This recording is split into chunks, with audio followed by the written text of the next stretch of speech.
मैंने आपको addition reaction में बताया था कि इसमें हम लोग अनसैचुरेटेड कंपाउंड को, जो अनसैचुरेटेड हाइड्रोकार्बन होते हैं, अनसैचुरेटेड हाइड्रोकार्बन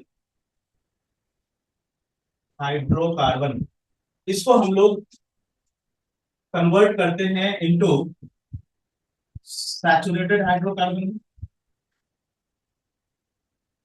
ठीक है, सैचुरेटेड हाइड्रोकार्बन में कन्वर्ट करेंगे। और वो भी कन्वर्ट करने का तरीका क्या होता है, इसमें हम हाइड्रोजन ऐड करेंगे। जो भी चीज ऐड करना है, एडिशन करनी है ना, तो जो भी चीज ऐड करना है वो आप इसमें ऐड कर सकते हो। जैसे मान लीजिए कि यहाँ पे एक हमने एग्जांपल दे दिया।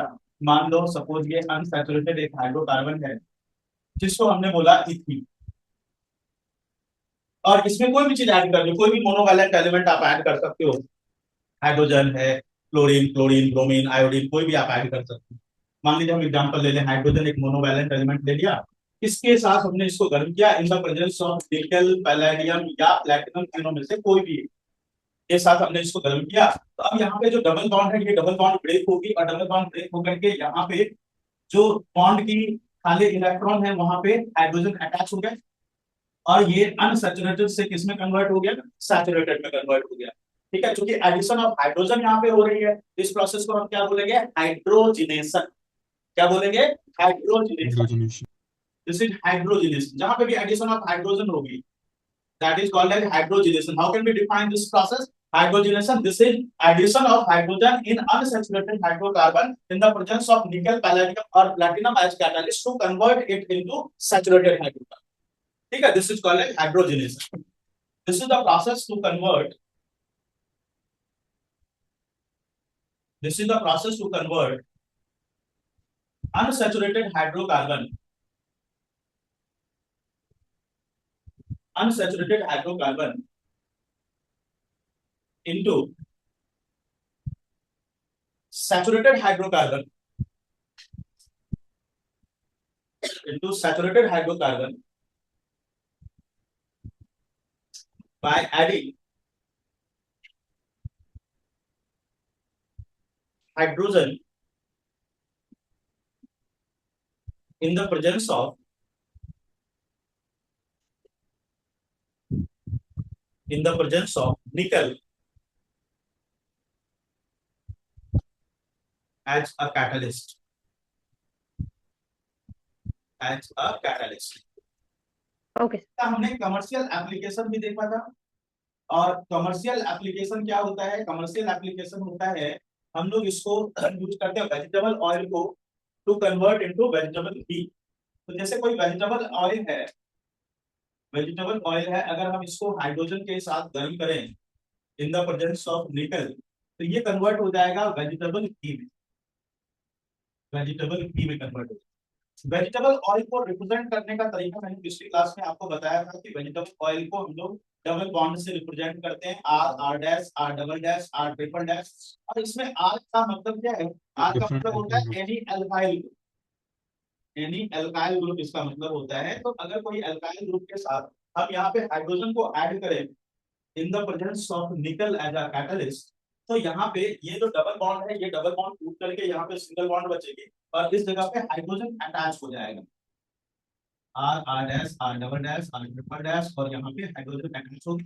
यही है वेजिटेबल की। और कन्वर्ट करते क्यों है हम लोग, कन्वर्ट करने के पीछे पर्पज क्या होता है, इसके पीछे पर्पज होता है कि जो वेजिटेबल ऑयल है, क्योंकि इसमें डबल बॉन्ड है, मतलब एक सिग्मा एक पाई बॉन्ड है, तो इसके कारण क्या होगा, पाई बॉन्ड पहले पड़ा था वीक बॉन्ड है, तो वीक बॉन्ड होने के कारण बहुत इजीली जो है ब्रेक हो गया, और ब्रेक होकर के वहां पे जो है रेंसिडिटी हो सकती है। ठीक है, रेंसिडिटी होगा तो हमारा बना हुआ फूड खराब हो जाएगा। तो वैसे केस में हम लोग इसको वेजिटेबल घी में अगर जब प्रिपेयर करते हैं तो वहां पे रेंसिडिटी कम होती है, क्योंकि वहां पे सारे सिग्मा बॉन्ड, सारे सिग्मा बॉन्ड है, जो कि ब्रेक होना बहुत आसान नहीं होता। इसीलिए यहाँ पे वेजिटेबल घी में बना हुआ फूड जो है वो जल्दी खराब नहीं। ओके, क्लियर हो गया, सबको समझ में आ गया? अच्छा, give a test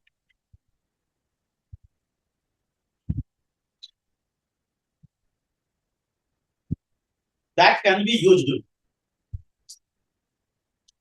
give a test that can be used to differentiate chemically, give a test that can be used to differentiate chemically between saturated and unsaturated hydrocarbon. Saturated और unsaturated hydrocarbon का के बीच में chemically differentiation है। Saturated hydrocarbon और दूसरा है unsaturated.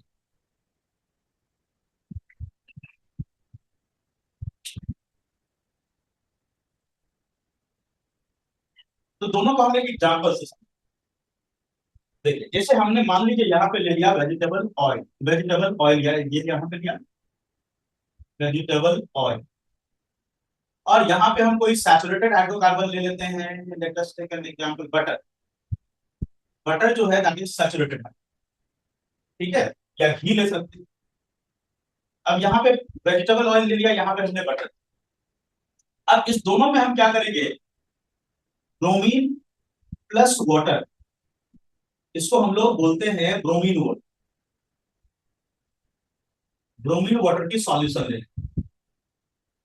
इसमें भी हमने मिला दिया ब्रोमीन वाटर, दोनों में। ब्रोमीन वाटर का जो कलर होता है वो कलर होता है पिंक, पिंक कलर का है। और दोनों को मिला करके हम यहाँ पे क्या करेंगे, दोनों में गर्म कर हीट कर दोनों। आपको पता ही होगा कि ब्रोमीन भी एक मोनोवैलेंट एलिमेंट है। तो जैसे हाइड्रोजन ऐड होता है वैसे ब्रोमीन भी ऐड हो सकता है ना। तो ब्रोमीन भी ऐड हो सकता है। तो ब्रोमीन जो है किसके साथ ऐड हो पाएगा बताओ जरा, सैचुरेटेड के साथ या अनसैचुरेटेड के साथ? अनसैचुरेटेड के साथ। जब यहाँ पे ब्रोमीन ऐड हो गया तो क्या होगा, रिएक्शन हो गया दोनों के बीच में, और रिएक्शन होने के कारण इसका जो पिंकिश कलर है वो कलर डिसअपीयर। समझ में आया क्या हुआ? यहाँ पे जो पिंकिश कलर है ये colour, colour of bromine water, water will disappear, will vanish due to addition reaction। और इसमें नो चेंज इन कलर। क्यों, रीजन क्या है, यहाँ पे नो रिएक्शन, कोई रिएक्शन ही नहीं हो। तो जब रिएक्शन नहीं हो रही तो वो ब्रोमीन वाटर ऐड होता जाएगा। ठीक है, समझ में आया? तो इस तरह से हम लोग डिफरेंशिएट करते हैं। अच्छा, कभी कभी इस क्वेश्चन में एक और चीज लिखा होता है, और क्वेश्चन लिखा होता है कि वहां पे chemically you have to differentiate. जैसे इसमें क्वेश्चन में लिखा, मैं एनसीईआरटी में नहीं लिखा है ये वर्ड यूज किया है, लेकिन वहां पे लिखा होता है, कभी कभी क्वेश्चन पेपर में लिखा होता है कि differentiate chemically between butter and vegetable oil. यार मान लो डायरेक्ट यही क्वेश्चन आ गया, butter and vegetable oil. Question में दिया हुआ है आपको सैचुरेटेड और अनसैचुरेटेड, और पेपर में आ गया आपको बटर एंड कुकिंग ऑयल। तो कैसे डिफरेंशिएट करोगे? Butter is saturated, cooking oil is unsaturated. कोई भी कुकिंग ऑयल ले ले, cooking oil is unsaturated. Clear?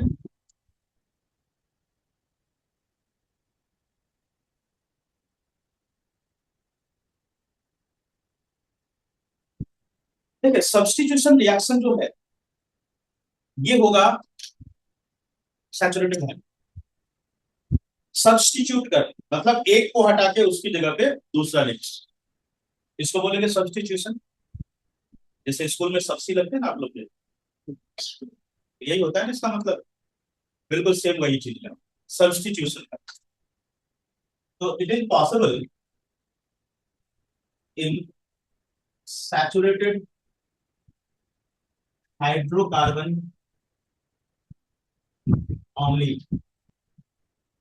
मतलब वहां पे सिंगल कोवैलेंट बॉन्ड जहां पर,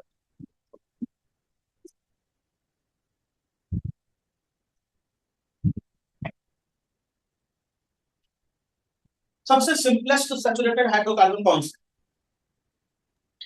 मीथेन।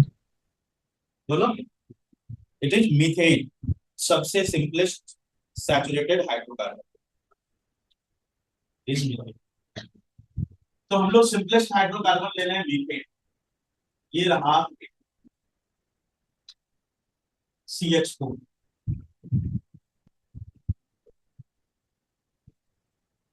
अगर हम इसमें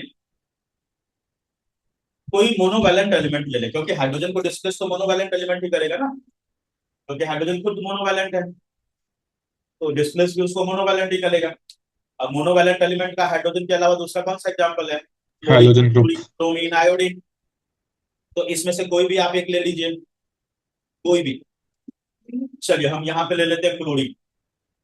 मान लीजिए कि क्लोरीन के साथ हम इसको सब्स्टिट्यूट करें। इसको सब्स्टिट्यूट कराने के लिए you will need ultraviolet rays.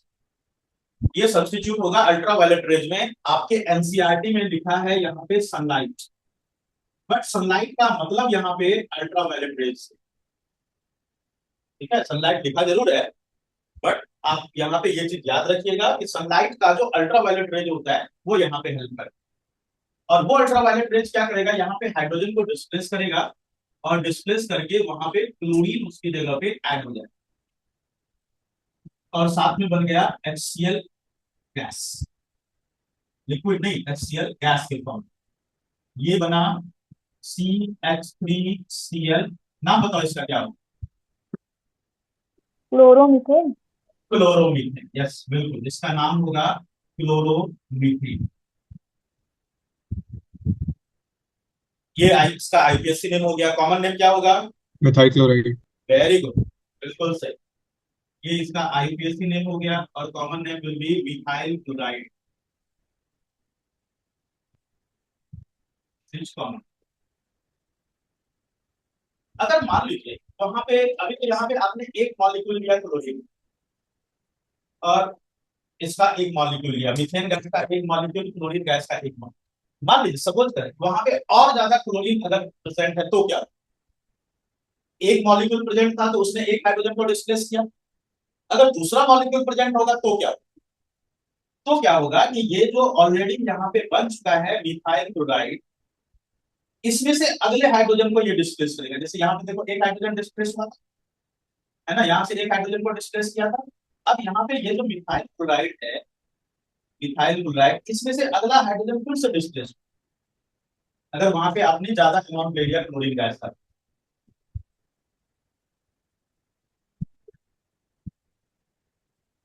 अब अगला हाइड्रोजन डिस्प्लेस हुआ, अब यहाँ पे दो दो जगह पे क्लोरीन आ गया।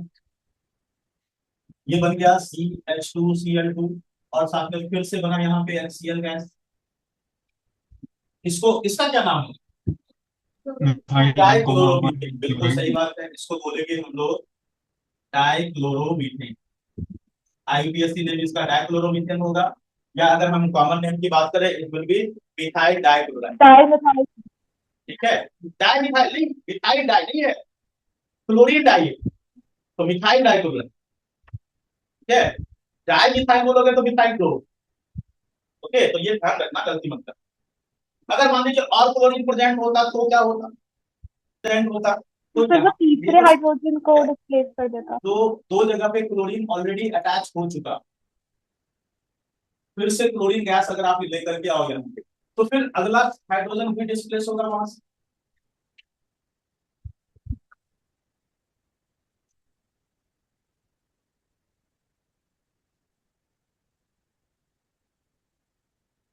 क्लोरीन यहाँ पे था, और इधर अगला हाइड्रोजन को डिस्प्लेस किया, फिर से HCl बना, HCl गैस। अब बताओ तो इसका नाम क्या होगा? ट्राइक्लोरो। ट्राइक्लोरोमीथेन। ट्राइक्लोरोमीथेन। बिल्कुल सही, इसको हम लोग ट्राइक्लोरोमीथेन बोलेंगे, या मिथाइल ट्राइक्लोराइड बोलोगे, है ना, मिथाइल ट्राइक्लोराइड। अच्छा, ये जो सब्सटेंस है ना CHCl3, अच्छे से पहचान लो, इसको क्लोरोफॉर्म भी बोलते हैं। This is chloroform.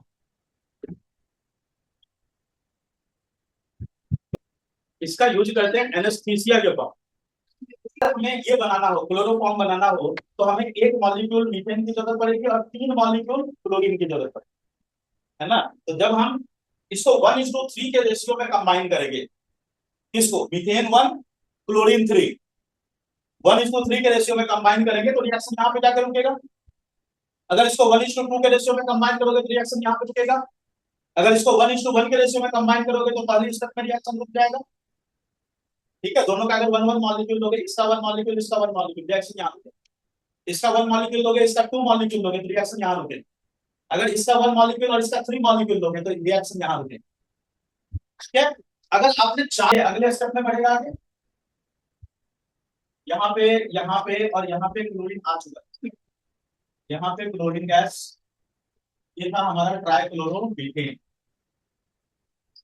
ट्राइक्लोरोमीथेन। अब इसमें जब क्लोरीन गैस के साथ हमने रिएक्ट कराया, again in the presence of sunlight और अल्ट्रावायलेट रेज, दोनों में से कुछ भी लिखो, मर्जी आपकी है। तो ये जो सब्सटेंस यहाँ पे बना, वहां पे चारों जगह पे क्लोरीन की डिस्प्लेसमेंट हो चुकी, HCl गैस बना यहाँ पे। अब इसको क्या बोला जाएगा? इसको बोला जाएगा टेट्राक्लोरोमीथेन। क्लोरोमीथेन।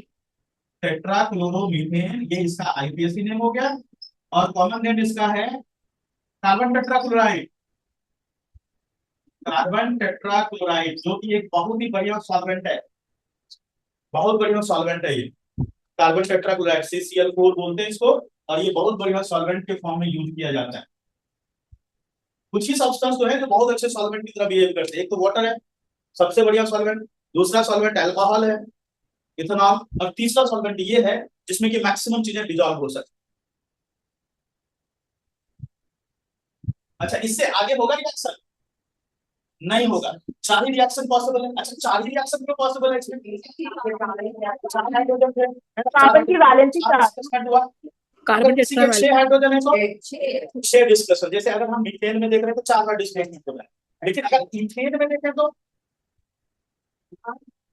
इथेन का फॉर्मूला क्या होता है?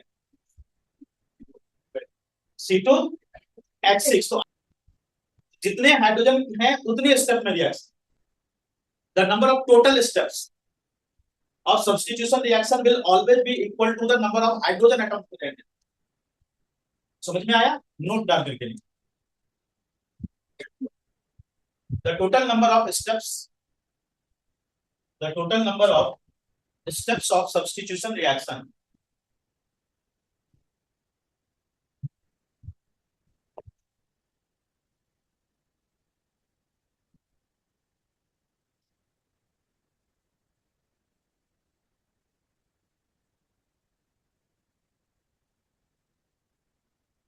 is equal to, total steps of substitution reaction is equal to number of hydrogen atom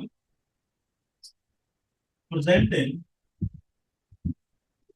saturated hydrocarbon। Total number of steps of substitution reaction is equal to number of hydrogen atoms present in saturated hydrocarbon। ये हो गया second compound of alcohol.